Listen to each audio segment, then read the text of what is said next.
अब ना दे इल्जाम बेदर्दी का, मक्कारी न कर। अब ना दे इल्जाम बेदर्दी का, मक्कारी न कर। तू ही खुद को जांच ले, मुझसे अदाकारी न कर। सलाम, नमस्ते, सत श्री अकाल। मैं हूं आपके साथ हर्षिता मिश्रा और आप देख रहे हैं टाइम्स मेल। इस वक्त पूरे देश में एक खास समुदाय को निशाने पर लिया जा रहा है, जिसका ताल्लुक किसी धर्म या फिर जात पात से नहीं है, बल्कि पसंद और नापसंद से है, जिसका ताल्लुक अपने पसंद के खान पान से है। लेकिन लोगों की थाली में तामझाम करने की आदत से कुछ लोग परेशान हैं। जो गरीब का पेट नहीं भर सकते, उनको भला दूसरों की थाली चेक करने का हक किसने दे दिया? इसके बावजूद आरएसएस हर उस मामले में टांग अड़ाने की कोशिश कर रहा है जिसका ताल्लुक लोगों की पसंद और नापसंद से है। कोई धर्म की दीवार तोड़कर शादी करे तो आरएसएस को दिक्कत है, कोई वैज्ञानिक विचारधारा मानने लगे तो आरएसएस को दिक्कत है, गोश्त खाने का शौकीन है तो इससे भी आरएसएस को दिक्कत है। लेकिन अब हद हो गई है। मांस मछली खाना लोगों की पसंद और नापसंद का मामला है, लेकिन खान पान को लेकर जिस तरह की बातें आरएसएस के चीफ मोहन भागवत की तरफ से फैलाई जा रही हैं, वो पूरी तरह से किसी बकवास से कम नहीं है। मोहन भागवत अपनी निजी पसंद और नापसंद को लोगों के सिर पर थोप रहे हैं। मीडिया में उनके बयान ऐसे दिखाए जा रहे हैं मानो नॉनवेज को लेकर उनका नजरिया ही अंतिम और अटल सत्य है।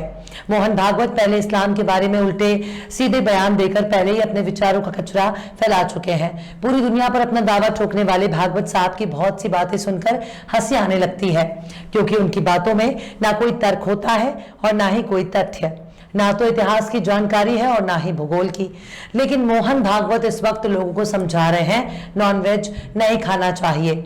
मोहन भागवत ने अपने एक बयान में कहा कि लोगों को तामसिक भोजन करने से बचना चाहिए। अगर आप गलत खाना खाते हैं तो आप गलत रास्ते पर चले जाएंगे, इसलिए तामसिक भोजन ना करें। पश्चिम से तुलना करते हुए भागवत ने कहा कि भारत में जो लोग मीट या मछली खाते हैं वे सावन के महीने में और हफ्ते के कुछ दिन अपनी दैनिक खाने की आदतों को छोड़ देते हैं। मोहन भागवत ने कहा कि लोगों को तामसिक खाना नहीं खाना चाहिए।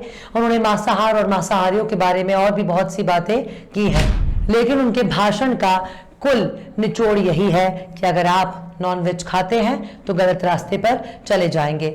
मुसलमान, ईसाइयों, यहूदियों में तो गोश्त खाने की धार्मिक परंपरा है। बहुत से मुसलमान, ईसाई, यहूदी गोश्त नहीं खाते हैं। बहुत से हिंदू गोश्त के शौकीन हैं जो अपने बेहतरीन काम से पहचाने जाते हैं। तो क्या उनका रास्ता गलत है या फिर आगे चलकर वो रास्ते पर भटक जाएंगे? ये बात तो सिर्फ मोहन भागवत ही बता सकते हैं। हम नॉनवेज का पक्ष बिल्कुल भी नहीं ले रहे हैं। शाकाहारी या मांसाहारी भोजन किसी भी व्यक्ति की अपनी पसंद है। नॉनवेज की इजाजत बहुत से धर्मों में दी गई है, लेकिन इजाजत और छूट में फर्क होता है। शाकाहार भोजन ही पहली प्राथमिकता होनी चाहिए, लेकिन खान पान के आधार पर किसी को गलत और सही कैसे कहा जा सकता है? मोहन भागवत इतना बड़ा संगठन चलाते हैं, लेकिन इंसान के सही और गलत होने की पहचान को गोश्त खाने से जोड़कर देख रहे हैं। भला लोगों के खान पान के आधार पर कैसे किसी को अच्छा और बुरा होने का सर्टिफिकेट बांटा जा सकता है? मोहन भागवत कह रहे हैं कि अगर आप नॉनवेज खाते हैं तो आप गलत रास्ते पर जा सकते हैं। अब दुनिया का कौन सा वैज्ञानिक मोहन भागवत को समझाए कि हे प्रभु, पाया, नहारी, टंडे कबाब, बिरयानी, बड़े का गोश्त, बकरे का गोश्त, मुर्गा, मछली, अंडा, ये सब भोजन का नाम है जिसको पूरी दुनिया में बहुत ही शौक से खाया जाता है। क्या इसको खाने वाले गलत हैं या कोई उनके किए गए काम गलत है? क्या आज जो भी आप टेक्नोलॉजी देख रहे हैं वो सब के सब उन्हीं विदेशियों के इजाद हैं जो नॉनवेज खाते हैं? भारत में नॉनवेज खाने वालों की संख्या वेज खाने वालों से ज्यादा है। दक्षिण में जाएंगे तो उनके मुकाबले उत्तर भारत वाले कुछ भी नहीं खाते। लेकिन भागवत जी कह रहे हैं कि अगर आप नॉनवेज खाते हैं तो गलत रास्ते पर चले जाएंगे। भाई, नॉनवेज के शौकीन तो बुलबुल पर सवारी करने वाले सावरकर भी थे जो जमकर मांस खाते थे। अगर खान पान के आधार पर अच्छे और बुरे की पहचान तय होने लगे तो क्या भारत में जितने भी लोग मांस खाते हैं क्या वो गलत रास्ते पर चल रहे हैं? अपने देश में नॉनवेज की इतनी डिमांड है कि अगर एक हफ्ता भी गोश्त पर रोक लगा दी जाए तो भाजपा की सरकारें गिर जाएंगी। वेज और नॉनवेज के आधार पर सही और गलत की पहचान करना सही है, तो फिर इस बात को नरक को मत बताना। तो भारत से बीफ खरीद कर खाते हैं। खास तौर से तू तड़ाक करने वाले अमेरिकी दोस्त को यह बात सुनकर कितना बुरा लग सकता है कि मोदी के पीर साहब इस तरह के ख्याल रखते हैं। ट्रंप को भी कितना बुरा लग सकता है, और तो और हमारे मोदी जी को कितना बुरा लगेगा। दुनिया भर के जिन नेताओं से लिपट लिपट कर उन्होंने फोटो खिंचवाई है वो उनका रास्ता गलत भी हो सकता है। खैर, लेकिन खान पान के आधार पर किसी को गलत और सही ठहराना भी अपने आप में मजाक है, क्योंकि दुनिया अब लेटेस्ट हो चुकी है।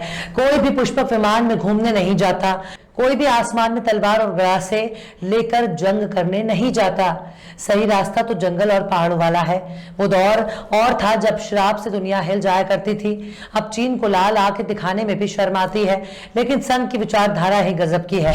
खुद पूर्व प्रधानमंत्री और बीजेपी के आदर्श नेताओं में शुमार स्वर्गीय अटल बिहारी वाजपेयी टूंडे कबाब और झींगे खाने के शौकीन थे। मतलब वाजपेयी जी ठहरे शुद्ध ब्राह्मण, लेकिन उनके योगदान पर कौन सवाल उठा सकता है? उनके रास्ते को गलत कहना भी मूर्खता है। सुप्रीम कोर्ट के रिटायर्ड जस्टिस मार्कंडे काटजू तो खुलेआम कहते हैं कि वो गौमांस खाते हैं। ये भी वो कह चुके हैं कि मैं गाय का मांस खाता हूँ। गाय माता नहीं बल्कि जानवर है। क्या उनका रास्ता भी गलत है? क्या मस्जिदों के सामने नाचने वाले वेजिटेरियन हैं? क्या गुंबदों पर भगवा लहराने वाले शांति दूत हैं? क्या मॉब ब्लीचिंग करने वाले शुद्ध शाकाहारी हैं? ना आखिर मांस मछली खाने के नाम पर किस तरह की बातें भागवत जी कर रहे हैं। हम तो भागवत जी का बहुत सम्मान करते हैं, लेकिन खान पान के आधार पर गलत सही का भाषण देने का हक संघ को तो बिल्कुल भी नहीं है। जिसको जो पसंद है वो खाएगा। लोगों की पसंद और नापसंद तय करने का ठेका ना तो कच्चे वाली गैंग के पास है, ना ही लठमार गैंग को तय करने का हक है। अगर आरएसएस की बात की जाए, मीडिया रिपोर्ट्स इस बात की तस्दीक करने के लिए काफी है। आरएसएस के बड़े बड़े नेता खुद ही गोश्त के शौकीन हैं। मिसाल के तौर पर दैनिक भास्कर की इस रिपोर्ट पर गौर कर लें। भास्कर तो खुद मोहन भागवत की गोश्त का शौकीन बता रहा है। दैनिक भास्कर ने 7 साल पुरानी इस खबर में लिखा है कि नॉनवेज फूड खाने पर बटा आरएसएस, संघ प्रमुख मोहन भागवत भी खाते थे मीट। अगर ये खबर सच है तो मोहन भागवत अपने रास्ते को दुरुस्त कर लें। इसे ही कहते हैं 100 चूहे खाकर बिल्ली हज को चली। मतलब पहले खुद ही खा लो, दूसरों को नसीहत देते फिरो। हालांकि इस खबर में लिखा है कि खाते थे, यानी पहले खाते थे अब नहीं खाते, अब केवल नहीं खाने पर प्रवचन सुनाते हैं। इस खबर में भास्कर लिखता है कि राष्ट्रीय स्वयंसेवक संघ आरएसएस पर रिसर्च करने वाले दिलीप देवधर ने दावा किया है कि 6 साल पहले सर संचालक बनने तक मोहन भागवत खुद नॉनवेज फूड यानी मांसाहार का लुत्फ लिया करते थे। उन्होंने कहा कि मैंने संघ के बाला साहब देवरस को भी आरएसएस चीफ बनने तक चिकन और मटन पब्लिक प्लेस पर खाते देखा है। संघ के कई प्रचारक नॉनवेज फूड खाते हैं। भास्कर ने ये बातें संघ पर 42 किताबें लिखने वाले देवधर के दावे के आधार पर बताया है। भास्कर ये भी बता रहा है कि आरएसएस नेता एम.जी. वैद्य ने माना है कि संघ में नॉनवेज खाने पर कोई रोक नहीं है। उन्होंने कहा कि संघ प्रचारक नॉनवेज खाते हैं तो क्या वे भारतीय नहीं है? केरल से आने वाले बीजेपी ने ताजा और अच्छा बीफ दिलाने का वादा दिया था। गोवा में खुद सरकार कहती है कि बीफ की कमी नहीं होने देंगे। पूर्वोत्तर के कई राज्य बीफ के शौकीन हैं। खुद पूर्व उपराष्ट्रपति वेंकैया नायडू भी नॉनवेज के शौकीन हैं, जिनका ताल्लुक आरएसएस से है। एक बार खुद ही कह चुके हैं कि जिसे बीफ खाना है खाओ, लेकिन बीफ फेस्टिवल मनाने की क्या जरूरत है? क्या मोहन भागवत अब वेंकैया नायडू को भी गलत कहेंगे? अब बात कर लेते हैं कि देश में कितने प्रतिशत लोग मांसाहारी हैं। मतलब इस मुल्क में कितने लोग गोश्त के शौकीनों में शुमार हैं। एबीपी न्यूज बता रही है कि भारत में ज्यादातर लोग नॉनवेज खाते हैं। एबीपी न्यूज लिखता है कि राष्ट्रीय परिवार स्वास्थ्य सर्वे में बताया गया है कि 16 राज्यों में लगभग 90% लोग मीट मछली या चिकन खाते हैं। लेकिन अगर धर्म के चश्मे में देखा जाए, गोश्त खाए बिना भी इंसान जिंदा रह सकता है। गोश्त खाना कोई जरूरी नहीं है, लेकिन लोगों को अपना पसंद तय करने का पूरा हक है। इसमें ना तो शम्स तबरेज का दखल है और ना ही धर्म का। रह गई बात मोहन भागवत की, तो वो संगठन के मुखिया हैं, इस देश के माए बाप नहीं है। चलते चलते आखिर में दाग देहलवी ने भी क्या खूब फरमाया है। खूब पर्दा है कि चुलमन से लगे बैठे हैं। खूब पर्दा है कि चुलमन से लगे बैठे हैं, साफ छुपते भी नहीं और सामने आते भी नहीं।